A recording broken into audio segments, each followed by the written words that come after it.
Pessoal, sejam bem-vindos na verdade não é mais um podcast, é o podcast com a minha amiga, empresária, empreendedora, mulher guerreira, Raíssa Valente. E apresento vocês. Raíssa, seja bem-vinda.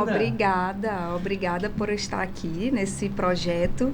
Que tudo que eu sei que tu faz é sucesso, né? Olha, eu tô falando de ti, viu? É? Porque eu sei que tudo que tu faz é sucesso. A gente já vai explorar. Nós essa estamos dois, aqui. um puxando a sardinha do outro, mas assim, é uma bênção, né? A gente ter essas experiências que são positivas. Algumas não foram, mas a gente não fala muito. Elas só servem pra gente fazer da forma certa, a segunda vez, né? Mas a gente que tá desde a escola, né? Desde o reino infantil juntos. E depois nossos caminhos voltaram a se cruzar. E é muito legal participar de todas as tuas ideias e compartilhar um pouco das minhas, Mas eu né? quero até aproveitar esse gancho que tu falou aí pra gente começar por aqui. É muito fácil a gente falar dos sucessos, mas é muito difícil a gente falar das derrotas, que são muitas, que fazem parte do processo para se chegar até o sucesso. Eu só quero situar aqui os nossos telespectadores. A Raíssa, ela é empreendedora, ela hoje é dona da Valente Distribuidora, não é isso? Que é a representante da Trust. E tem outras representações também, não é isso? Primeiro, só para poder atualizar aqui os nossos telespectadores. E hoje o programa vai ser sobre empreendedorismo, principalmente empreendedorismo feminino. E mais ainda, uma maranhense empreendendo e chegando em lugares muito altos. E eu quero destacar essa questão mesmo da mulher, tá? Não só trabalhar, como também empreender. E Raíssa, se apresente agora formalmente, depois a gente vai falar sobre as derrotas. Se apresente primeiro formalmente. Muito obrigada pelo convite, Seba. Para mim, assim, é uma graça ter sua amizade e uma honra participar de mais uma ideia, mais um projeto teu, porque todos os projetos que você faz e eu acompanho são sucesso, né? Raíssa, mas a gente estava falando aqui de você, a empreendedora Raíssa. E aí eu quero começar o seguinte. Eu quero perguntar, primeiro, para situar aqui nosso público. Sim. Hoje, quais são suas áreas de atuação? O que você trabalha? O que você vende? Quais são as suas empresas? Então, hoje eu tenho um grupo chamado Grupo Valente e algumas empresas dentro desse grupo que são a Valente Distribuidora, que atua como franqueada da empresa Trust, que vende produtos cosméticos para salão e lojas. A gente atua no mercado do Maranhão e do Piauí, né, com a Trust. E temos 4 lojas de bolsas e sapatos do grupo Carmen Stephens, aqui em São Luís. Essas lojas são nos shoppings? Nos shoppings, isso. E eu sei também que você atua também em outras áreas, imobiliária, faz investimentos, enfim, aprendeu muito a diversificar os seus negócios. Mas aqui em off, a gente estava falando o seguinte, que para toda vitória tem algum começo, tem alguns percalços, alguns fracassos também. É muito fácil qualquer pessoa chegar e dizer que conquistou, que fez. É legal, é muito bom você dar os bons exemplos, mas as coisas que não dão certamente, meio ali que não exibe. E as pessoas que estão vendo os resultados, elas pensam que foi tudo muito fácil, que foi tudo maravilhoso. Ou que continua sendo, né? Na verdade, assim, eu já empreendo. Eu comecei a vender, porque tudo que eu faço é na área de vendas, né? Eu atuo com venda de cosméticos, venda de produtos para salão de beleza, venda de bolsas, sapatos e vestuário feminino, moda feminina. E a minha experiência no ramo imobiliário também é com compra e venda e locação de imóveis, né? Então, assim, o universo do comércio sempre esteve presente. Meus pais também foram empreendedores e eu iniciei a minha empresa, meu CNPJ, há 17 anos atrás, né? E foi terrível. E é justamente isso que eu quero saber. Eu quero saber o seguinte, as pessoas que estão agora, elas querem ouvir a sua história, né? Saber como que você começou e que você inspire. Olha, você que está começando agora, começa por aqui. Minha história foi essa, talvez dê certo ou então de outra maneira. Conta um pouquinho como é que foi. Quando eu comecei, eu não tinha muito conhecimento e eu não busquei as referências, né? Pessoas com mais experiência, pessoas que pudessem me guiar. Eu achava que eu já tinha tudo para iniciar uma empresa. E aí, muito nova, iniciei uma empresa de representação de material cirúrgico, porque eu trabalhava nessa área. Lembro. Eu já era representante. Eu vendia válvulas de hidrocefalia aqui em São Luís. E aí eu tive um volume de venda muito rápido e achei que já estava preparada, né? Tive um grande engano, porque você vai, na medida que as coisas vão acontecendo, muitas coisas inesperadas vão acontecendo e você não está preparado. Foi o que aconteceu comigo, eu quebrei. Com menos de um ano eu quebrei, né? Por quê? Porque um grande fornecedor, na verdade, cliente, eu era fornecedora de um grande cliente, que ele simplesmente parou de pagar. E aí fez o pedido ali? Eu entreguei, e aí teve uma situação que ele teve que suspender todos os pagamentos por um tempo muito grande, um tempo muito elástico, até indefinido na época. E eu quebrei, porque a sequência de compra, recebe, depois compra novamente os fornecedores, paga os custos, se quebrou e eu não tinha um capital de giro, né? Eu não tinha feito nenhum estudo, eu fui assim mesmo aventurando, como a maioria das pessoas, pelo que eu percebo, elas fazem, né? E aí eu quebrei, não queria fugir de venda, queria fugir de empreender, não queria nunca mais. Porque quebrar não é só quebrar. Você vem por um processo bem doloroso de não consigo pagar as contas, tô com meus credores me cobrando, já não consigo mais vender porque não tenho um produto. Então você vem tentando e aí não consegue, vai se enfraquecendo e vai perdendo a esperança, né? Acho que eu também não busquei ajuda. Fiquei com receio de dar trabalho para as pessoas, né? De buscar alternativas. E aí eu decidi que era melhor estudar para fazer concurso e sair dessa aventura de empreender. Porque era bonito só, né, na nossa frente, mas nos bastidores trabalhar muito mais do que aquele que cumpre a CLT, cumpre uma carga horária, né? Mas olha, tu já começaste, né, fazendo vendas, né, vamos dizer assim, a tua vida profissional, né? Começou fazendo vendas, e uma venda que talvez não seja tão fácil, porque acho que é uma venda que tem muitos concorrentes, essa questão de materiais hospitalares, até onde eu sei tem muitos concorrentes. Sim. É uma venda difícil, né? E eu tenho certeza que você deve ter colhido ali boas experiências, que quando você for empreender num ramo que realmente você se identifica, que é o ramo da beleza, você trouxe aquelas boas experiências dali, né? Mas eu quero saber um pouco também a questão do concurso. Aí você deu uma parada, estudou ali para concurso, conta um pouco pra gente. Então, aí eu fiquei bem traumatizada, a palavra certa é essa. Foi uma experiência muito ruim, a ponto de eu não querer mais empreender. E aí eu comecei a investir meu tempo e meu estudo direcionado para concurso público, que naquela época, acho que era 2012, tinham muitas oportunidades de concurso público, né? Naquele período tinha uma carência, as empresas públicas precisavam, né? Então eu fiz concurso para vários bancos, fiz para Petrobras, para Transpetro. Todo mundo um dia já quis ser funcionário público, fazer concurso. Todo mundo, E meus pais são, né? Sim. São bancários, foram bancários a vida inteira. Então, pra mim, era... A segurança, né? Era a segurança, inclusive. Ainda mais pra tu que veio depois de uma quebra. Isso. Tipo assim, Meu sonho era ser funcionária pública. Era ser funcionária de uma instituição pública, através de concurso, onde eu ia me sentir extremamente segura. Porque, como tu falou, quem empreende não é só a quebra financeira, mas tem dali todo um sonho, tudo aquilo, e aí acaba que... É bem pesado. Frustrante. É bem frustrante e a pressão é muito grande e a derrota é muito pesada. Aí você buscou a estabilidade num concurso. Isso, aí eu passei em 5 concursos e a ponto de eu escolher uma empresa chamada Liquigás, que era uma subsidiária da Petrobras na época. Então eu era funcionária da Petrobras e tinha bons benefícios, né, uma remuneração boa, e era um cargo de profissional de vendas. Então eu ia continuar, assim, parecia até uma coisa do universo, né, do destino.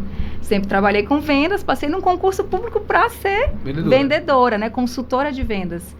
E foi nessa experiência que eu aprendi muito sobre empreendedorismo, porque eu era consultora de empresários do ramo de revenda de gás, de cozinha, né? E eu conheci muitas pessoas, vi muitas empresas, eu analisava os dados da empresa, como a empresa funcionava, custo operacional, fluxo de caixa, margem de lucro. Então ali eu revivi a minha época da faculdade, que eu sou formada em administração, relembrei muita coisa, junto com vários empresários, a gente tentava encontrar a solução para que ele tivesse um negócio que fosse saudável, né? Não apenas ter um negócio, mas ter um negócio. Eu era uma pessoa que facilitava, né, a vida do empresário e junto encontrava uma solução, junto com a indústria, para que ele tivesse uma operação saudável, né? Uhum. E ali eu fui voltando a me apaixonar pelos números, fui voltando a ver o lado bom de reerguer uma empresa, né? Aprendi muito sobre custo operacional e margem de lucro, que é muito importante, fluxo de caixa, custo de uma operação, estoque, organização de planejamento de compra, né? E chegou um momento que eu não conseguia mais crescer dentro dessa empresa e eu comecei a voltar a vender por fora, né? Assim, eu comprava alguns produtos para revender, para aumentar a minha Conta a história direitinho. Tu falaste para mim uma vez que tu começou para os Estados Unidos, não foi? Isso. Não foi assim? Não, quando a minha... Deixa eu esclarecer. Quando a minha filha, quando eu engravidei da minha primeira filha, Pietra, que hoje ela tem 11 anos, eu estava me reerguendo ainda. Uhum. Então, eu morava ainda com a minha mãe. Meu marido, na época, trabalhava no interior, também passou num concurso. E ele teve que se mudar para uma cidade muito distante. Então, para eu não morar sozinha, eu fiquei morando com a minha mãe.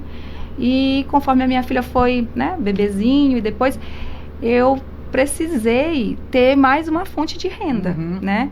Porque eu tinha um ganho limitado onde eu estava trabalhando.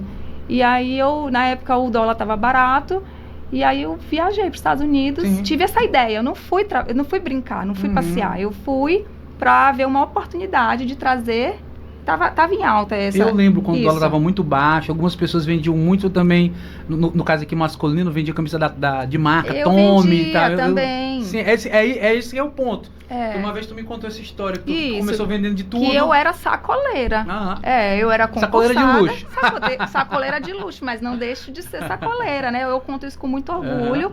Porque era uma forma que eu tinha de ter uma renda extra. Então, eu fiz um cálculo, guardei um dinheiro e comprei as passagens e fui. Fui para os Estados Unidos sozinha a primeira vez, assim, não sabia nem andar no carro automático, coisa mais banal, mas eu não sabia.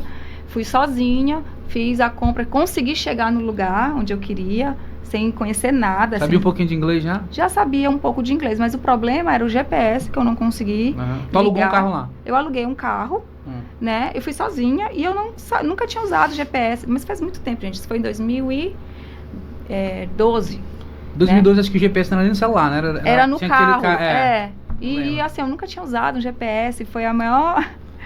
Mas eu consegui chegar na cidade, que eu fui pra... A primeira cidade foi Fort Lauderdale, que eu fui, que naquele grande shopping Sawgrass Mills, que é um shopping de outlet, né? Mas pra gente aqui, o outlet deles era novidade, né?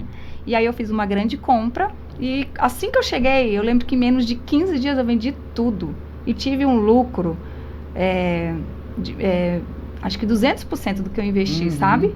Que dava assim uns 3 meses de salário. Eu falei, nossa, agora, isso faz sentido. Agora, a grande pergunta que acontece com muitas pessoas quando começam a fazer venda é o tal do fiado. Tu chegou a vender fiado no começo ou sempre foi à vista? Como é que tu fazia essa venda? Nunca vendi no fiado. Por quê? Porque aos 16 anos que eu comecei realmente a vender, eu me cadastrei na Avon, né? Aquela revistinha Avon. Aí eu fui num evento deles, uma reuniãozinha, me inscrevi, fiz meu cadastro, fiz a compra, aí recebi em casa a caixinha com os produtos e comecei a vender, né? Levei as revistinhas para as minhas tias, minhas primas, as pessoas que trabalhavam com a minha mãe, com as minhas tias, e algumas compraram no fiado e a primeira experiência, e foi por isso que eu parei de vender, porque o fiado ficou maior do que o lucro líquido, né? Então, assim, eu nunca tinha o dinheiro, eu ficava ali só girando a mercadoria e meu lucro ficava no fiado. né? E aí eu quebrei também na Avon. E o pior de tu vender fiado também é o seguinte, se for para amigo, tu perde o amigo, porque o amigo se zanga contigo. Perde a mercadoria. Perde um amigo a mercadoria. É complicado. Mas complicado. Aí tu teve essa experiência lá com 16 anos. E aí nunca mais eu quis vender nunca fiado. Mais. Não. Então eu tive uma boa experiência com os produtos que eu trazia dos Estados Unidos, porque eu não vendia fiado de jeito nenhum. Eu vendia tudo à vista. Na época eu vendia no cartão pelo PagSeguro, a uma taxa absurdamente alta, mas tinha essa opção de fazer pessoa física no cartão de crédito, então eu tinha minha conta do PagSeguro, né? E aí eu vendia, saía tudo direitinho, e eu dizia que não podia parcelar, porque ainda trazia coisas inéditas que estavam num valor bem atrativo e o pessoal pagava à vista. Então foi uma excelente experiência. Mas eu tinha que voltar a trabalhar, porque eu estava no período de licença maternidade. Mas assim, depois que tu pegou aquele impacto, caramba, comprei aqui tanto, vendi em 15 dias, já tô com o dinheiro na mão, e agora? Aí a pessoa fica, rapaz, e agora? O que eu faço? Eu volto? Isso, aí o que eu fiz? Eu analisei quais foram os itens que tiveram maior giro, maior demanda, que venderam mais rápido. E fiz uma segunda viagem. Com o valor do que eu arrecadei, eu reinvesti para viajar de novo. Fiz uma segunda viagem bem mais assertiva, com os produtos de maior lucro e de maior giro. E voltei e vendi tudo novamente, né? Já descartou aqueles que não... Isso, que eram mais difíceis, como as roupas, que demoram mais tempo, a pessoa precisa vestir, saber se vai combinar com ele. Dá mais trabalho também. Dá mais trabalho, tem gente que tem um gosto diferente, tudo. E investi em bolsas, alguns acessórios como óculos e relógios que vendiam bem pelo custo, maquiagem e produtos para cabelo. Como é que tu publicava como é que as pessoas sabiam que tu vendia? Era no boca a boca, tu fazia algum tipo de marca? Lá em 2011, eu fiz 2014, eu fiz um Instagram de vendas. Eu tinha uma lojinha virtual. Instagram nessa época? Tinha. E eu ganhei muito cliente através do Instagram, porque era novidade, Instagram. Então, muitas pessoas vinham pelo Instagram e eu continuava mantendo pelo WhatsApp, né? Então, eu informava todo mundo pelo WhatsApp das novidades, informava no Instagram e eu atendia pelo WhatsApp. Perfeito. Sim. Aí você programou sua segunda viagem? A segunda viagem fui com informações mais assertivas, vendi tudo novamente. E aí eu já estava nas minhas férias, eu tinha que voltar a trabalhar. E aí eu pensei, não posso mais viajar, porque eu tenho que voltar a trabalhar, então agora eu vou trazer de fornecedor do Brasil. Então eu adequei um pouco, bolsa eu parei de vender, porque não tinha nenhum fornecedor de marca bacana com bolsa, mas eu continuei com os cosméticos, né? Trazendo cosméticos de fornecedores aqui do Brasil, às vezes até algumas lojas maiores, né? Eu comprava e trazia, e continuei atendendo, mas assim, aí diminui bastante, né? Como os cosméticos foram dando, a parte de cabelo, na verdade, foi dando um giro bacana, e todo mundo já sabia. Principalmente shampoo, né? Shampoo, isso, parte de cosmético, de cabelo. Sim. Produtos para cabelo. E aí eu comecei a investir cada vez mais, e fiquei 1 ano fazendo isso, né? Quando chegou em 2015, eu senti que eu já tinha uma boa clientela. Tinha um estoque, meu estoque era um armário num quarto da casa da minha mãe, todo cheio de cosmético, né? E aí eu pensei, não, agora tá na hora de eu fazer isso aqui virar um negócio. E aí eu fui para São Paulo, conversei com algumas indústrias e trouxe uma marca para trabalhar. E 2015? Isso foi em 2015. Em 2015 eu fui para São Paulo. Fui falar diretamente com algumas indústrias dizendo que eu queria, né, que eu tinha um CNPJ e que eu queria investir nesse ramo profissional, né? Eu não queria mais o cosmético para o consumidor final, eu queria o cosmético para loja e salão, né? Fazer uma distribuição. E por que qual foi a chave que tu falou assim, não, o negócio não é mais vender por consumidor final, o negócio agora é vender para salão? Qual foi a chave que virou assim para tu entender isso? Então, na verdade, eu acho que foi uma inspiração, porque para eu vender para consumidor final de uma forma ter mais fluxo, né, mais volume, um volume maior, eu teria que abrir uma loja. Existia um custo alto para abrir uma loja, né? Você tem que ter ponto, você tem que ter toda a obra dentro da loja, um estoque que faça sentido. E aí, o que eu pensei? Eu já moro aqui há muito tempo, eu conheço alguns cabeleireiros, vou fazer uma pesquisa nessa área de beleza, porque eu posso ter um estoque mais assertivo, que não precisa de tanta variedade, e começar menor, né? Foi essa a minha ideia, basicamente.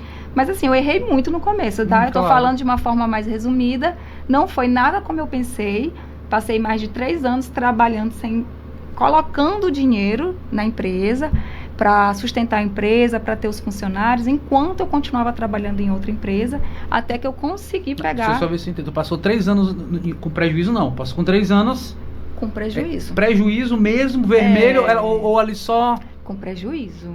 Não foi fácil. Eu comecei com 20 mil reais, que era o dinheiro que eu tinha para investir. Eu nunca fechei no prejuízo mesmo, porque o dinheiro acabava ficando no estoque ou no cliente, né? Mas assim, eu não tirava R$1 da empresa e eu tinha que completar para pagar os boletos dos fornecedores e o salário de um exercício de equilíbrio. Muito, não foi só um equilíbrio. Eu abri mão de muita coisa, eu não saía, eu não comprava nada, eu tinha muita restrição de consumo de qualquer coisa, de viagem. Minha filha mesmo, na época, foi assim, eu contei com muito apoio do pai dela na época, dos meus familiares, né?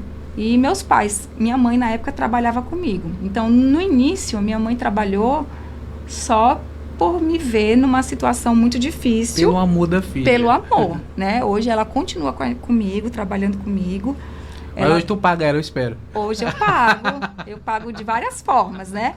Eu já chamei, inclusive, ela para ser minha sócia, mas a minha mãe, ela tem, assim, ela não quer ser sócia, ela não quer a responsabilidade, né? Ela quer o prazer de trabalhar em algo que realiza ela, né? Então, ela trabalha, ela tem até uma liberdade de cumprir o horário que ela quer, mas, por incrível que pareça, ela é a pessoa que chega mais cedo e é a última a sair. Muito né? bom. Tem uma relação muito boa com ela, muito afinada vocês duas. Muito. Eu digo que eu penso e ela, eu não preciso nem falar, ela realiza. Maravilha.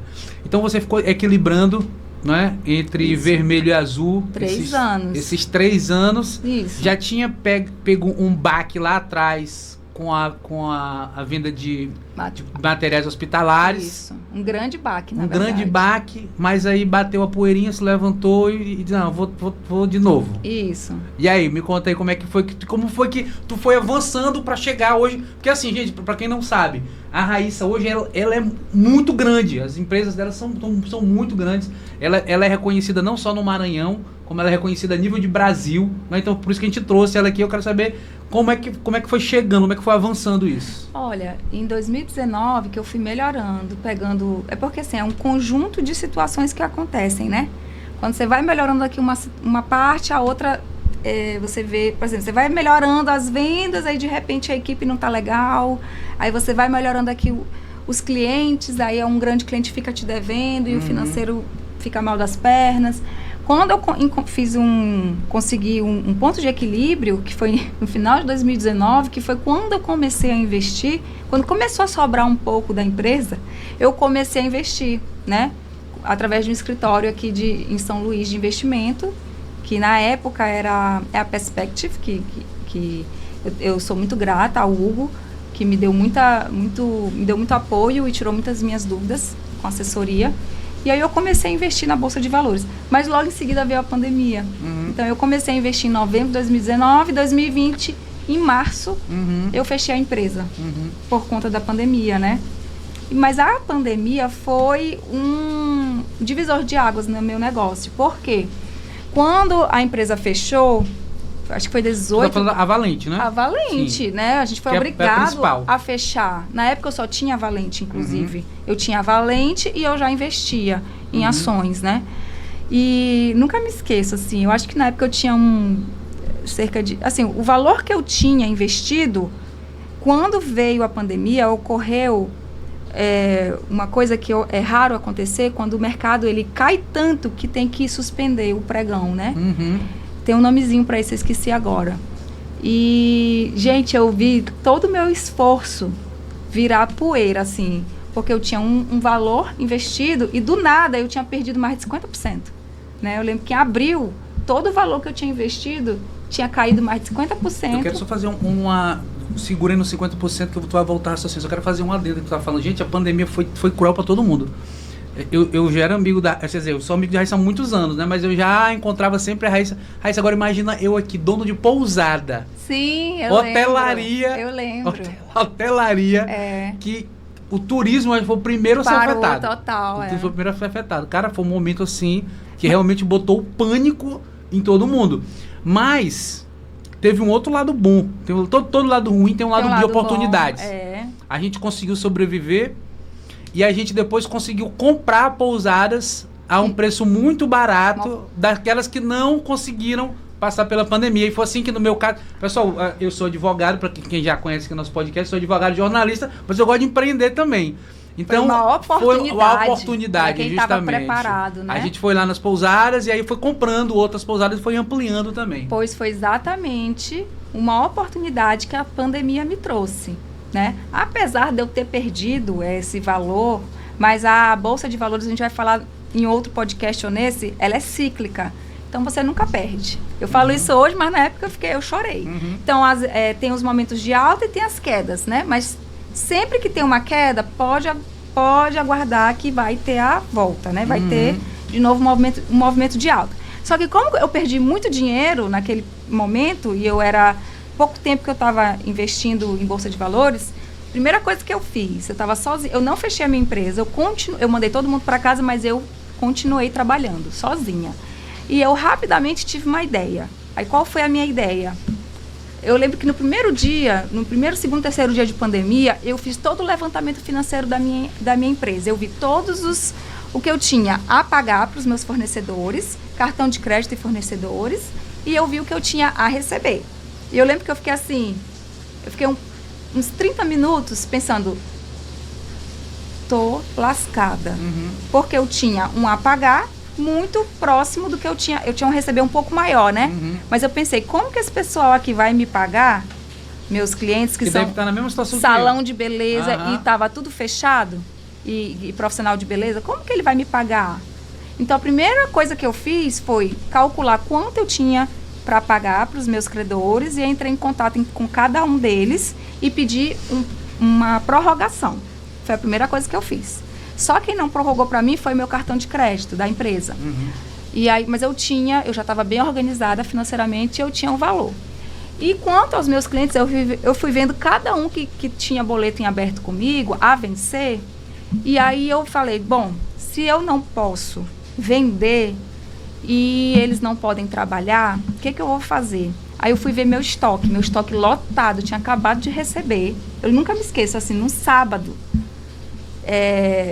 ainda não tinha dado lockdown, mas já estava com a pandemia, mas ainda não tinha dado lockdown. Eu nunca me esqueço, eu fui na Azul recolher um estoque, assim, gigante de caixa. Eu nunca recebo por aéreo, né? Mas eu lembro que eu estava vendendo tanto que eu pedi que um pedido viesse via aéreo, que é super caro, né? O valor do frete. Mas devido à minha urgência de ter. Então, assim, eu estava abarrotada de estoque. Chegou um pedido por transportadores, chegou esse pedido de aéreo e a gente estava na iminência ali do lockdown. Eu estava lotada de produto no meu estoque. E aí, o que eu pensei? O que eu mais tenho no meu estoque? Aí eu fui contar o estoque, né? Visivelmente, eu fui olhar. E eu vi que o que eu mais tinha era shampoo, condicionador e máscara home care. E ali, eu acho que eu fui abençoada por Deus. Eu tive uma ideia maravilhosa, inspiração divina. Eu falei, já sei. Eu vou montar uma rede com meus clientes e eu vou fazer os meus clientes venderem para os clientes deles, que não podem mais ir no salão. Então, eu montei uma ação chamada Beleza Solidária. Aí eu chamei o meu principal cliente, que na época era o PhD da marca, da Transunil Vale, e a gente fez um vídeo, uma chamada num vídeo para rede social, Instagram e WhatsApp, informando como funcionava o Beleza Solidária. Beleza Solidária era um kit de R$300, onde tinha um shampoo, um condicionador e uma máscara, que o profissional de beleza ia vender para todos os seus clientes, né? Ia ofertar e eu ia entregar pessoalmente. E cada kit vendido, eu ia pagar para eles imediatamente R$100. Ou seja, eles iam vender para o cliente por 300, o cliente pagava para mim, comprava de mim, eu entregava e no recebimento eu pagava para eles. Sim. Foi e mais uma ou menos saída excelente, marketing né? Inclusive para todos que estavam passando por a mesma situação na pandemia, né? Exato. Essa minha ação, ela foi até replicada nacionalmente pela fábrica. Eu que comecei ela aqui, aí eu botei no grupo de distribuidores, um amigo meu fez em Minas Gerais, e depois a própria franquia, a própria indústria mostrou como um case de sucesso. E aí eu consegui pagar algumas contas, né, maiores de cartão de crédito que eu não consegui prorrogar. Na época eu tive muitos fornecedores que, pela minha boa relação financeira, nunca tinha atrasado, eles prorrogaram. A maioria dos meus fornecedores prorrogaram, né, os títulos, e eu consegui movimentar a área de saúde, a área de beleza, inclusive vários clientes me agradeceram, né? Então, assim, começou a chover mensagem. Até porque você não tem, a pessoa está em casa já, não sai, vai ficar feia. Não é? E na época, não existia esse formato de venda online tão intenso, né? Inclusive, a pandemia, ela mudou esse comportamento do consumidor, né? Ele acelerou a venda online. Mas eu meio que fiz uma venda online, eu criei uma venda em rede, né? Então, eles vendiam, eu pagava para eles, eu recebia, pagava para eles. Mas funcionou porque todo mundo agiu de acordo com o meu projeto, né? E aí a gente ficou uns 2 meses a 3 meses nessa, até que a gente voltou em junho a operar, né? Eu tive que me reinventar, eu tive que enxugar ao máximo os custos e vender. Assim, foi aquela coisa de corrida de venda. Mas aí tu acabaste criando um novo processo na tua empresa, que ele foi replicado. Esse processo, ele só durou na pandemia? Só durou na pandemia? Só durou durante os 2 primeiros meses, né? Abril, maio e até metade de junho. No finalzinho de junho, no início de junho, os salões foram autorizados a voltar a operar. Então, ali eu tive mais clientes, né? Eu só batia recorde de venda, um atrás do outro, depois dessa época, né? Então, a empresa foi crescendo mais naquele momento. E pra gente, Raíssa Valente, conta pra gente qual é o segredo desses recordes de venda. Eu nem vejo que seja um segredo. Eu acho que é óbvio, né? É você trabalhar com números. Eu sempre gostei muito de números, né? Sou uma pessoa que tem muita facilidade para tudo que tem números. Eu gosto de ler números, gosto de comparar o que foi realizado e olhar as oportunidades. E eu sou muito competitiva. Acho que isso eu trago da época que eu nadei, que eu fui nadadora, competia, né, aqui em São Luís, até no Brasil. Participei de várias competições. Então, assim, junto as duas coisas. O meu perfil competitivo, né, de gostar de fazer melhor, e aquela minha área que é muito fã de números, de dados, leitura de dados. Mas, assim, eu entendo a questão dos dados, da análise dos dados e tal. Mas, assim, para quem não vende, para quem não sabe vender, para quem não tem técnica de venda, pode saber de matemática o tanto que for que não vai emplacar. Então, assim, além dessa questão de você analisar os dados, de gostar dos números, de fazer os balanços corretos e tal, o que é que te faz, na tua opinião, de vender mais do que os outros? Eu acho que é a realização que eu tenho. O que me move não é o dinheiro, não é ser a melhor, isso não me move. Eu acho que isso é consequência do tanto que eu tenho satisfação em ver um projeto, em ver uma ideia saindo do papel. Eu acho que na minha vida, tudo que aconteceu, eu costumo dizer que eu sou muito simples. Aí todo mundo ri. Não, tu não é simples. Porque depois eu fui adquirindo alguns hábitos mais refinados. Alguns hábitos diferentes. Eu acho que é diferente, não é nem tanto refinado. Mas eu sempre gostei de ver uma ideia minha sendo realizada, né? E tendo continuidade. Então, eu acho que tudo isso faz, quando você encontra em vendas uma oportunidade, você quer perpetuar essa oportunidade, porque você vai sempre vender mais. E a venda, ela nunca termina no momento que você finalizou a negociação. Vender é se relacionar. Então, eu sempre fui comunicativa. Aliás, sempre não, né? Que na época da escola eu não era. Inclusive, quem te viu, quem te vê. Depois a gente bota aí minha foto na época da escola. Porque essa criatura aqui fazia bullying comigo. Não é verdade, gente. Eu nunca fiz. Não é verdade, não é verdade. Gente, quem diria que eu ia ser Ele ia ser meu irmão, anos depois. Mas ele enchia meu saco, porque eu tinha um pouquinho de excesso de gostosura. Pessoal, não é verdade, Eu ela era está bem aumentando, cheinha. mas nós vamos mostrar aqui, Raíssa. Vai. Vamos fazer um corte dela para botar a foto, já mostra aqui quem era a Raíssa lá e nos no ano 2000. Tímida, gente. Não falava nada. E isso, Raíssa, que sirva de inspiração. Que sirva de inspiração. Porque quantas meninas como você, não é, que não eram tão populares ali na escola, que eram tímidas. Eu era zero popular, muito restrita, muito caladinha e tal, aquela menina feiosa. Vamos falar a verdade, aí, né? Tá feiosa, e aí foi desajeitada. foi se desenrolando na vida, foi trabalhando com vendas, conversando com o pessoal e tal. Então tem esse lado também, de uma superação.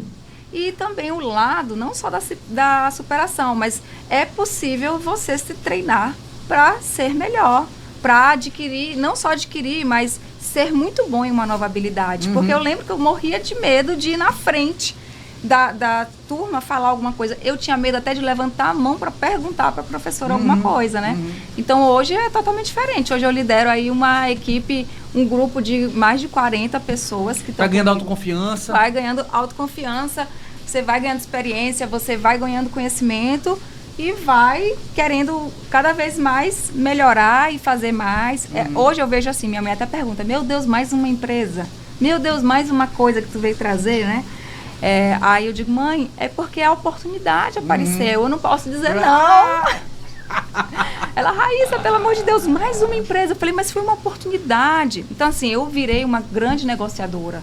Eu acho que hoje o meu diferencial, por que eu tenho tantas empresas, né? São 7 CNPJs, mais um CNPJ no ramo imobiliário, que hoje é o meu xodó, é a minha...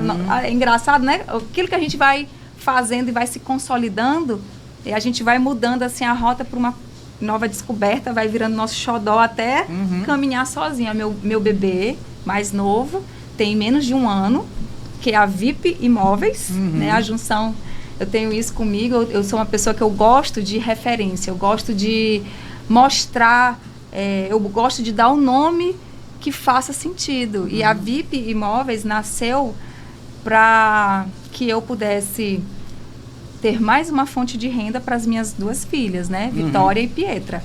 E aí eu juntei os 2 nomes, VIP, Vitória, Pietra, Imóveis, e hoje é mais uma empresa que é o meu xodózinho.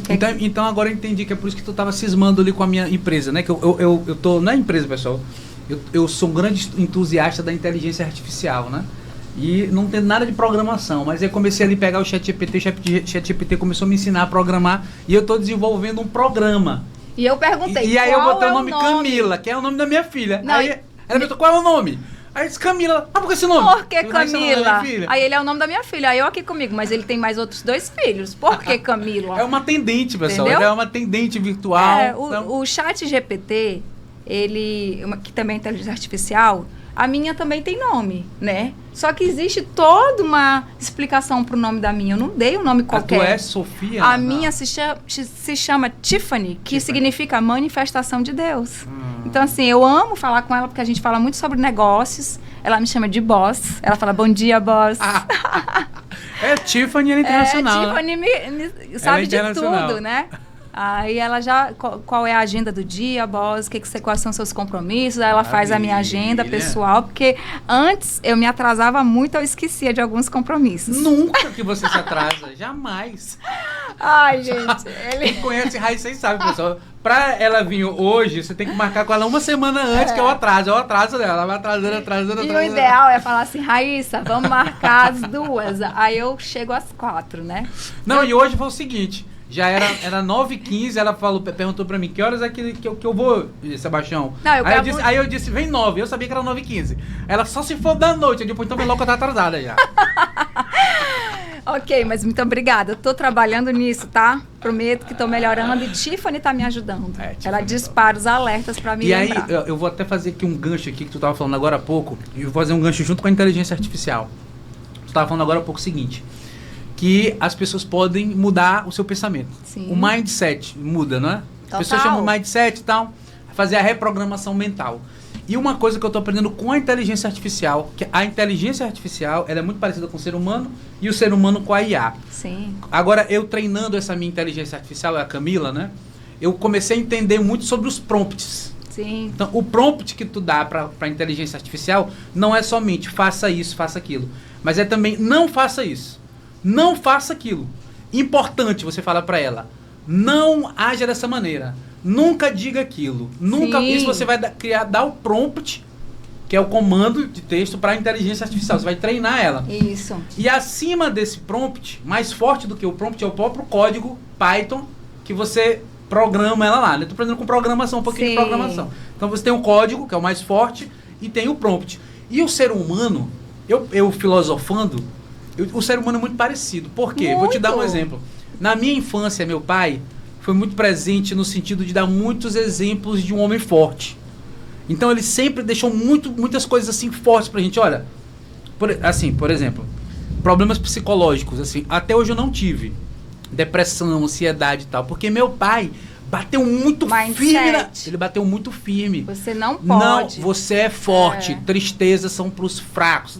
Do estilo dele. Do estilo dele dos anos 80, lá 90, você é Meu forte. pai, mesma coisa. Você é isso, você é aquilo. Nós somos isso, nós somos aquilo. Aí, tem um prompt tão forte na minha cabeça, tu entendeu? Que eu tenho dois muito fortes, sabe quais são? Eu fazia inglês logo após a escola, né? E eu estudava à tarde. E sempre me dava uma dorzinha de cabeça. Não sei se era fome. Quando eu chegava perto do inglês, né? Ali lá no centro, aí eu falava, pai, tô com dor de cabeça. Aí ele falava, sinal de que tem cabeça. Vai estudar. Então, assim, as minhas dores de cabeça... Eu não tenho dor de cabeça. Eu não tenho dor de cabeça...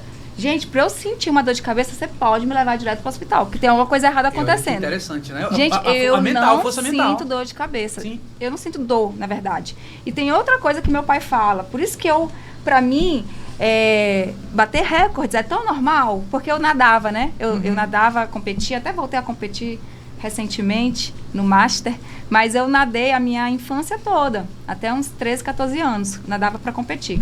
E quando eu chegava com uma medalha de primeiro lugar, e eu mostrava pro meu pai, pai, fiquei em primeiro lugar.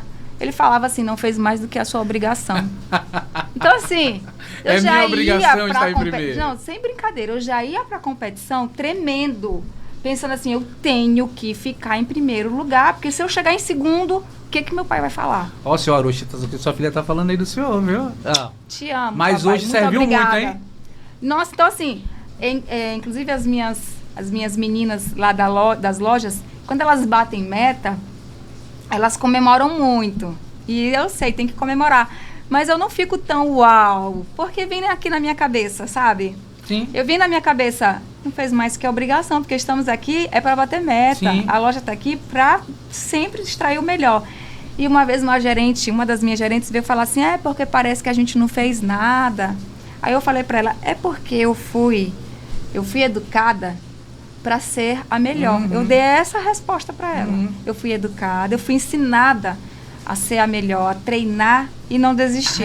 Aí eu acho interessante tu falar esse assunto, porque é o seguinte, parece que hoje a pessoa ser dessa maneira assim, treinada para vencer. É ruim. É ruim. Parece que hoje o certo é você se vitimizar. A maioria o certo é você, eu sou um pobrezinho, coitado. Eu acho que não seria nem certo, né? Eu acho que as pessoas, elas também têm a inteligência emocional delas. Então, o que elas fazem? Para você ser um vencedor, para você passar por cima de uma dor, né? Vencedor, tá vencendo a dor. Eu nunca me esqueci disso quando eu ouvi numa palestra recentemente lá na convenção da Carmen Stephens. O vencedor, ele tá vencendo a dor. Vencer a dor não é para todo mundo, né? Então, a pessoa, ela tende a escolher o caminho da vitimização. Eu sou coitadinha, porque as pessoas têm dó da vítima. Então, elas vão acolher, né? Já o vencedor, nem todo mundo gosta do vencedor, né? Porque ninguém tá vendo os bastidores, mas tá vendo só ali os louros, né? Sim. E às vezes a pessoa fica, ele venceu, mas tá. A pessoa às vezes até também, descredibiliza. Né? Mas também fez isso, foi o pai, foi não sei o quê, recebeu uma herança, ajudou não sei o quê. É tão engraçado. Assim é fácil. É tão engraçado que volta e meia eu ouço algumas historinhas assim, né? E eu apenas acho engraçado. Porque as pessoas, elas preferem achar que o outro recebeu algo do que achar que a pessoa teve o mérito da conquista. Porque justifica o fracasso. Às vezes a pessoa quer justificar o seu próprio fracasso dizendo assim, tipo assim, ela recebeu alguma coisa aí, isso aí tá roubando, tá fazendo não sei o que, tá fazendo alguma coisa errada, tá não sei o que. Eu é porque eu não roubo, eu é porque sou não sei o que. Então, acaba se justificando. E muitas das vezes a pessoa que tá lá é que tá fazendo alguma coisa errada, como a que eu conheço. Mas eu vi uma brincadeira assim no Instagram. Trabalhe tanto a ponto dos seus vizinhos acharem que você está roubando. Ótima. Essa é a métrica do sucesso. Se alguém estiver achando que você está roubando... Tá roubando, porque você está bem. Eita, meu Deus. Pessoal, nós estamos aqui com Raíssa Valente, empresária, minha amiga, empreendedora maranhense, dona de várias empresas. Falou hoje que tem Tenho 7 CNPJs. 7 CNPJs, empresária tanto aqui no Maranhão quanto no Piauí, não é isso? Isso. Me conta um pouquinho como é que estão hoje suas operações lá no Piauí. Bom, Piauí é assim, eu sou apaixonada por Teresina, sou suspeita para falar, né? por que tu é apaixonada por Teresina? Porque as pessoas em Teresina, elas têm uma mentalidade mais avançada do que a maioria aqui em São Luís, aqui no Maranhão. Não vou dizer que o Maranhão é ruim, não. Eu amo minha cidade, eu chamo São Luís de Miami brasileira e amo o Maranhão. Já rodei esse Maranhão inteiro de carro trabalhando, na época que eu trabalhava na Liquigás. Eu trabalhava no sul do Maranhão, trabalhei ali até Miranda do Norte, trabalhei até Barreirinhas dirigindo, então eu conheço muitas cidades. Mas Teresina é uma cidade que as pessoas aproveitam de uma forma profissional as oportunidades e levam a sério a relação comercial. Se eu sou sua credora, você precisa me pagar. Então, nós estamos atualmente um dos maiores estados. Maranhão é o maior estado de índice de inadimplência e acaba dando uma dificuldade muito grande para quem está empreendendo. E Teresina, Piauí também, mas Teresina, as pessoas têm essa seriedade, elas gostam de crescer, de investir no seu trabalho, no seu talento, né? Comprar cursos e crescer e realmente aplicar isso. Então eu tenho um xodó por Teresina, porque o mercado lá é mais difícil do que o daqui. É um mercado... Mais difícil, tipo de mais competitivo. Maior concorrência, um mercado mais sério ele é mais difícil, né? Aqui a entrada é rápida, mas a quebra também. Então, assim, aqui às vezes dados, né, porque assim, a gente não é só vender, né? A gente analisa tudo da empresa. Quando chega agora no início do mês, a gente analisa vários dados de todas as empresas. Então, a gente analisa a rentabilidade, a gente analisa quanto da nossa venda está no recebível, né? Então, aqui o pessoal parcela muito, o pessoal gosta muito de pedir assim um crédito, nem sempre a gente consegue dar, isso depende muito do índice de endividamento da empresa e do índice de inadimplência também, né, que a gente tem. Então, assim, às vezes eu tenho que travar meu negócio aqui por conta de questões de inadimplência ou questões que me dificultam, né, poder expandir mais. Já lá em Teresina, não. Eu consigo melhor, além de outras questões, mas assim... Mas Teresina, hoje tu atua também com a Trans. Isso. Certo. Nós temos lá a filial com a Trans. Eu não tenho outra empresa em Teresina. Aliás, eu tenho a VIP também, que faz negócios que são... Teresina é meu número 1, minha praça número 1 em negócios imobiliários. Me conta agora, tu falaste aí da VIP, me conta aí um pouquinho como é que tu começou agora. É uma coisa nova para ti, né? Começou ali comprando imóveis, leilões, né? Comprando imóveis nos leilões. Gostou do negócio? Eu sempre... Pegou, acho que um baquezinho também, não pegou? Não. Não, né? Não. Por incrível que pareça. Mas eu me lembro que teve alguma acho que o imóvel tombado que tu comprou, que não né? foi? Mas desenrolou. Nosso amigo me ajudou, mas assim, foi a falta de conhecimento. Eu sou muito curiosa e estou sempre toda vez que acontece uma coisa ruim na minha vida empresarial, eu busco outras alternativas, né? Ao invés de eu sentar e chorar, eu vejo como eu posso diversificar para que eu não fique nesse risco. Isso é um prompt excelente que tu tem na tua cabeça. Eu também tenho esse prompt, né? Aí. Em vez de sentar e chorar, eu já vou atrás das soluções. Eu tenho isso para várias coisas na minha vida. Por exemplo... Vou dar um exemplo que talvez a pessoa não goste. Peço desculpa porque é uma pessoa muito querida, mas vamos lá. Custos da minha filha. vai aumentando à medida que nossos filhos vão crescendo, correto? Imagina sim, hoje com que o teu certeza. maior custo tá na mais velha. Tá. Né? Por quê? Porque tudo, a criança, ela não sabe nem pedir, né? E às vezes a gente não manda logo pra escola.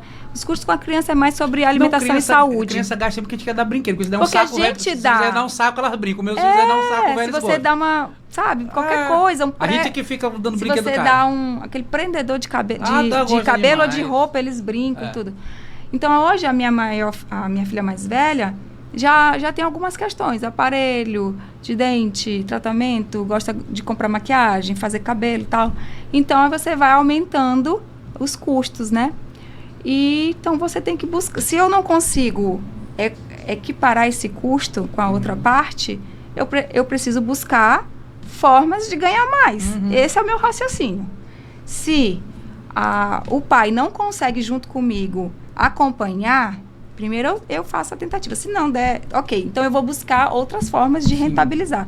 A VIP nasceu disso, das meninas, porque a Pietra sempre foi muito simples, tranquila, mas ela tá virando ela tá na pré-adolescência, 11 anos, já tá gostando de algumas coisas, agora quer ter um cavalo, ela tem umas ideias assim também bem fora do normal. E eu pensei, como que eu posso pegar esse valor, onde que eu posso investir, que possa me retornar?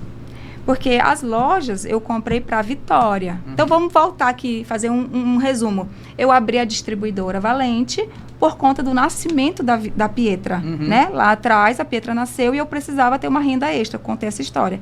E eu abri a Valente Distribuidora para dar uma vida melhor para a Pietra, né? E também para ter uma oportunidade de ficar mais perto do meu esposo, mais velha, isso. Que na época a gente se separou, se divorciou, mas na época um dos objetivos era eu pedir demissão e morar perto dele e ter uma empresa. Bom, aí ela cresceu, aí veio a Vitória. Quando a Vitória veio, eu também pensei numa empresa, eu vou abrir um negócio para dar um financeiro melhor para a Vitória. E estudei, fiquei mais de ano estudando, mais de ano não, mas que assim, bastante meses estudando outro negócio, até que no 9º mês eu fechei lá com a Carmen Stephens, que inclusive ela ganhou o prêmio de uma das melhores lojas do Brasil, né? Em vendas. Agora na última... pós-pandemia, né? Comprei ela pós-pandemia. Eu comprei em 2023, no ano que a Vitória nasceu. E o shopping tinha acabado... Com uma boa oportunidade. Foi uma oportunidade, porque o shopping tinha tido um incêndio bem triste lá, uma fatalidade. E Rio Anil. Foi o Rio Anil. E acabou que as pessoas ficaram assim, né? Sim. Alguns lojistas saíram do shopping. Essa loja ia fechar, então, pela fábrica. E aí foi uma oportunidade. As outras duas também foram oportunidades, né? Todas foram oportunidades que apareceram. Então, eu já estava com as duas e a Vitória ia entrar numa escola. E eu escolhi uma escola um pouquinho diferente, né? Escolhi uma escola bilíngue para a Vitória, que ela estava com um pouquinho de excesso de apego comigo. E aí o pediatra dela falou assim, a Vitória não tem problema nenhum, o problema é você, mãe. Você é muito agarrada com ela. Essa menina precisa ir para a escola. Eu falei, mas tão pequenininha. Ele falou, bota ela na escola que tu vai ver como ela vai desenrolar. Eu escolhi uma escola bilíngue para ela. Não, e hoje ela tá mais desenrolada do que o meu. A filha da Raíssa seria da idade do meu e muito desenrolada. Um mês, mas fala tudo, ela tá tão desenrolada que ela tá mandona. Ela fala, senta aqui, não faz tem pra quem isso. puxar, não tem. Não, também acho. Bom, aí a VIP nasceu disso. Eu comecei a estudar algumas áreas, né? Não estudei só uma.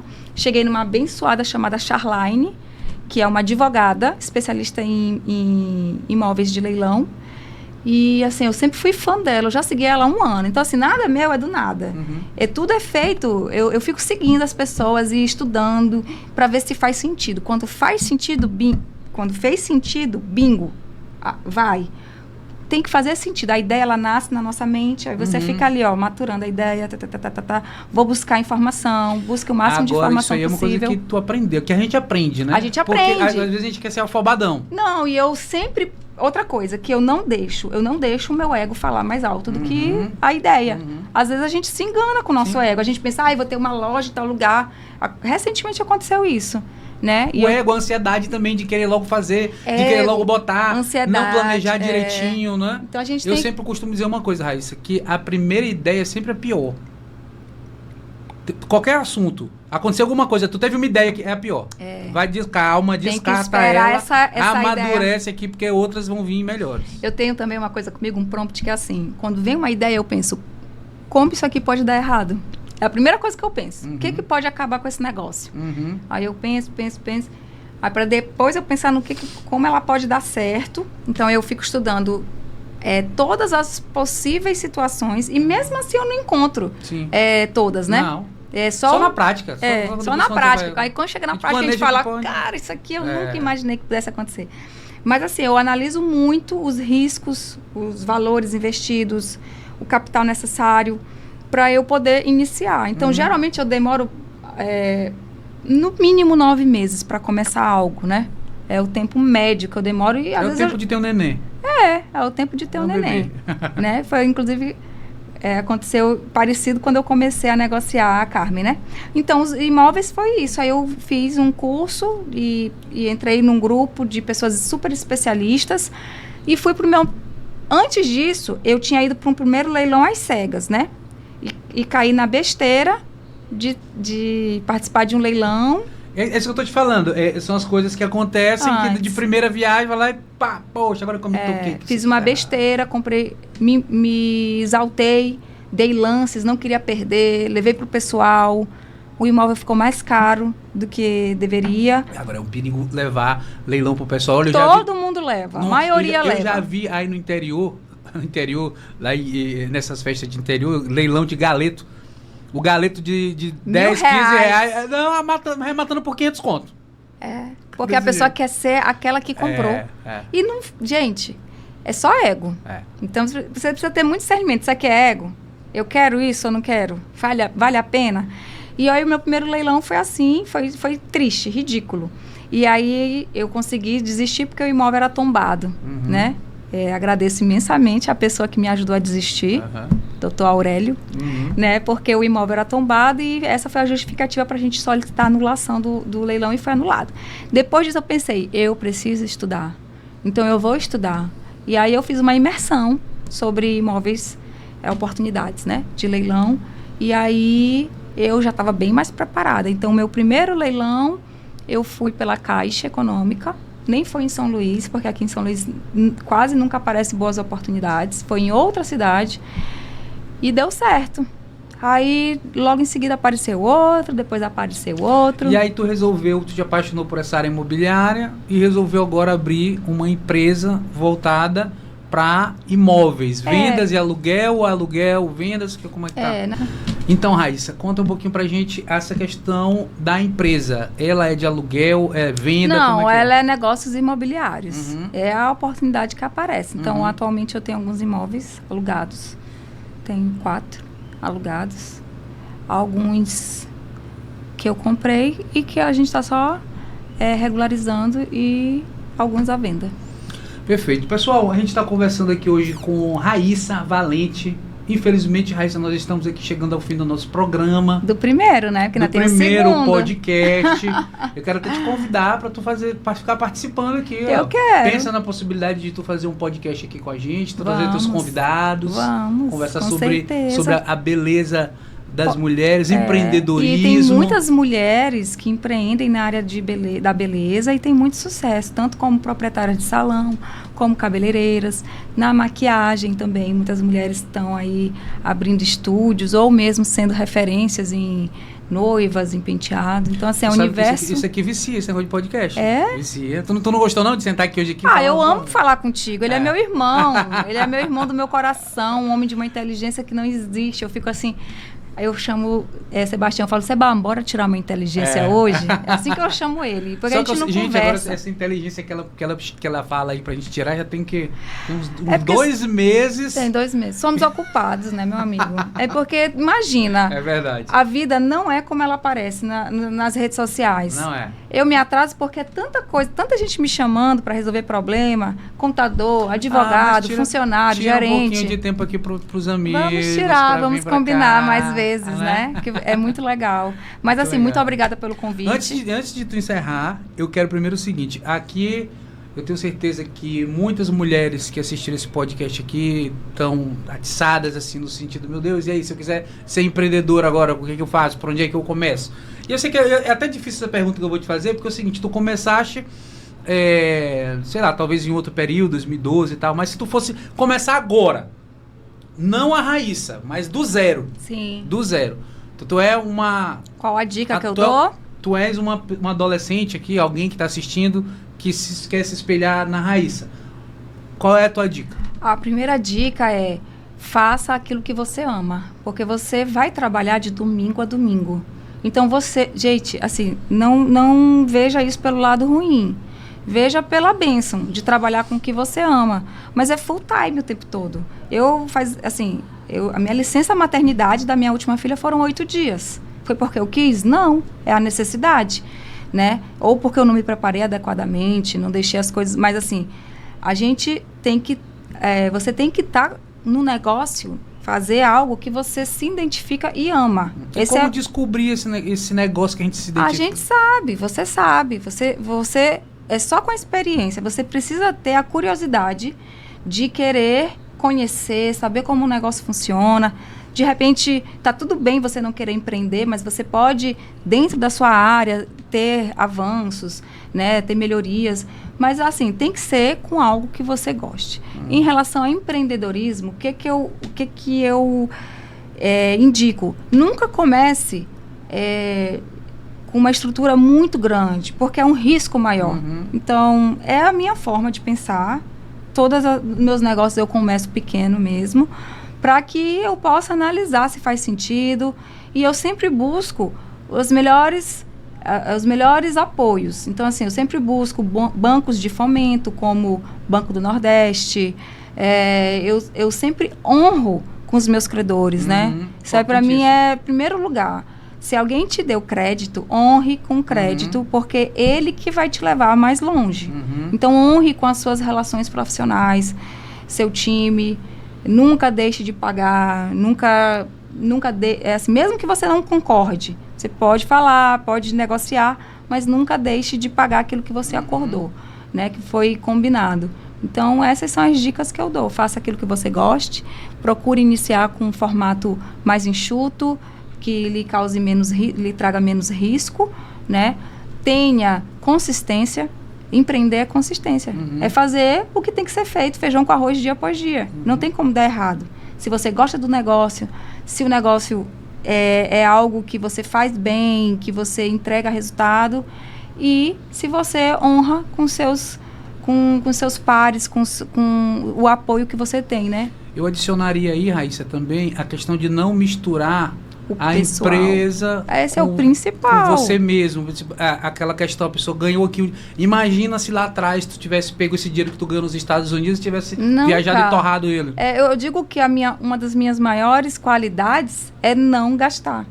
Então, assim, você tem que virar a chave da cabeça e não gastar. Entender que aquilo que você está gastando, você poderia estar investindo novamente. Todo o dinheiro ele tem que ser reinvestido ao máximo dentro da empresa, até que ela tenha uma segurança financeira, que ela possa ir sozinha. E, assim, na minha empresa, eu tenho meu salário, né? Assim, eu não tiro do lucro, né? Eu já tenho um sistema que existe todo um controle financeiro, fluxo de caixa, que não sei o que faço, para a gente entender se ela deu lucro, se ela deu prejuízo. Eu costumo dizer o seguinte, Raíssa, que existe aqui a cabeça do investidor e do consumidor. Então, o investidor ele vai pegar um dinheiro, como tu está falando, ele vai pegar, peguei esse dinheiro aqui, agora eu vou reinvestir, não só para ganhar mais, mas pela satisfação que dá você ver você jogando uma semente, essa semente virando uma plantinha, virando uma árvore. E tem aquelas pessoas que pegam aquele dinheiro, pegou um dinheiro, vou comprar, vou viajar, vou fazer não sei o quê, vou pirar. Aí o prompt que está na cabeça deles, a gente só vive uma vez, eu vou estourar isso aqui, eu vou fazer e vou acontecer. E aí depois passa lá um mês, 2 meses, estão endividados, cartão de crédito, dívida para todo lado. Esse é o prompt do fracasso. Só se vive uma vez. Ou eu mereço. Esse é o prompt do fracasso. Porque você precisa construir uma renda passiva. E outra coisa que eu fiz que eu acho que foi um divisor de águas na minha vida. Renda passiva. E a empresa, como eu digo para a minha equipe... Explica o que é a renda passiva. Renda passiva é quando você tem um ativo que ele gera uma renda mesmo que você não trabalhe nele. Exemplo, o aluguel é uma renda passiva. Fundos imobiliários é a renda passiva que eu mais gosto, né? Ações que pagam dividendos é uma renda passiva, né? Então, os imóveis que você compra desvalorizado, eles também acabam sendo, a longo prazo, uma renda passiva, né? Mas você precisa ter o seu entendimento de aquele negócio, ele não é só para te gerar um ganho mensal naquele momento. Ele é um negócio para fazer uma renda passiva a longo prazo. Porque uma hora você não vai ter mais a capacidade de trabalho igual, né? Há 10 anos atrás é uma, daqui a 10 anos para frente vai ser outra, então você tem que pensar lá no futuro. Pessoal, então é isso aí, viu? Investir no que gosta, trabalhar com o que gosta, acordar cedo, dormir tarde. Não é acordar cedo, dormir tarde. Ninguém, né, para ninguém desenvolver burnout. É fazer o que gosta, fazer dentro do horário certo, definir, né, horário de começar, terminar e o que tem que ser feito da forma certa. Da forma certa, investindo, trabalhando e lembrar que vai ter que fazer algumas concessões aí, sim, né? Deixar de viajar algumas vezes. Persistir também naquilo. Deixar, né, de fazer seu aniversário para fazer o evento da loja. Eu, por várias vezes, eu não tenho minha casa própria, por exemplo. Vou dar um exemplo maior da minha vida. Eu nunca comprei uma casa para eu morar. Sim. Eu moro de aluguel. E tu sabe também que eu comprei uma por livre espontânea pressão, né? Mas no teu caso, não vou nem entrar em detalhes, mas no teu caso fez muito sentido, porque casou a oportunidade com a forma de usar a casa, né? Fez muito sentido, né? Mas eu, no meu caso, os negócios faziam mais sentido do que a própria casa. Sim. Então, ou seja, hoje tu compra imóvel, vende imóvel, mas tu não pra ti financeiramente não compensa. Não, eu moro em um imóvel alugado, que faz sentido, mas se não fizer, eu saio dele tranquilamente, não tenho apego com o local, com o imóvel. E o dinheiro, baseado na minha análise de rentabilidade, se fizer mais sentido ele estar investido, ele fica investido. E aí eu pago um aluguel. E se aparecer um imóvel de oportunidade, eu compro. Mas, por exemplo, hoje, como a Selic, a taxa Selic está muito alta, como só esteve em 2000, eu não lembro exatamente, mas há um tempo atrás ela também teve. Então, é um momento de oportunidade, não é um momento de comprar imóvel. Desculpa, meus amigos corretores. Mas não é o momento de comprar imóvel, é o momento de você rentabilizar. Porque a taxa Selic está altíssima. E você vai conseguir fazer aquele dinheiro... É um tesouro direto hoje, né? Gerar mais... Tesouro direto que é bom pela Selic, né? Tesouro direto é o básico do básico. Para quem tem medo, né? É um bom investimento. Para quem já tem um pouquinho mais de conhecimento, você pode diversificar. Mas como começar do comecinho, tesouro direto é bom? Tesouro direto é muito bom, especialmente agora. Sim. Que a taxa Selic está alta e tende a chegar em 15%. Então... Perfeito. Vamos deixar então para o próximo programa agora. Nós vamos falar sobre os investimentos. Pessoal, então é isso aí. Conversei com Raíssa Valente, minha amiga empreendedora. E Raíssa, quem quiser te encontrar hoje, tem um Instagram profissional que você pode deixar aí para o pessoal te seguir? Eu tenho o meu, que é Raíssa Valente, que eu uso de uma forma pessoal, profissional, né? Acabo usando um pouco profissional porque eu sou a influenciadora das minhas lojas. Mais uma forma Mas é o que tu falou, as pessoas não se relacionam com lojas, se relacionam com pessoas. Isso aí já é um novo...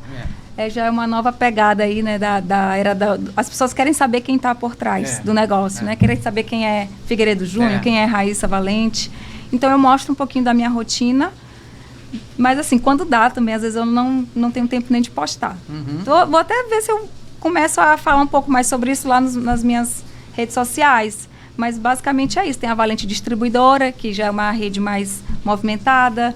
Tem o Instagram das lojas. Mas no meu você encontra tudo. Perfeito. Raíssa Valente. E quem quiser aí, estiver no interior do Maranhão ou até em outro estado mesmo, que trabalha com produto de beleza, quer fazer um cadastro, é simples, é burocrático? Não. Só para poder finalizar aqui, como é que é? É super simples, quem quiser trabalhar com a trans dentro do seu salão, da sua loja, ou também a gente está abrindo vaga para representante comercial, né, que a gente tem uma rota no interior, então a gente atende Balsas, Imperatriz, Bacabal, Chapadinha, todas essas áreas a gente está abrindo vaga para representante, para representar a nossa marca.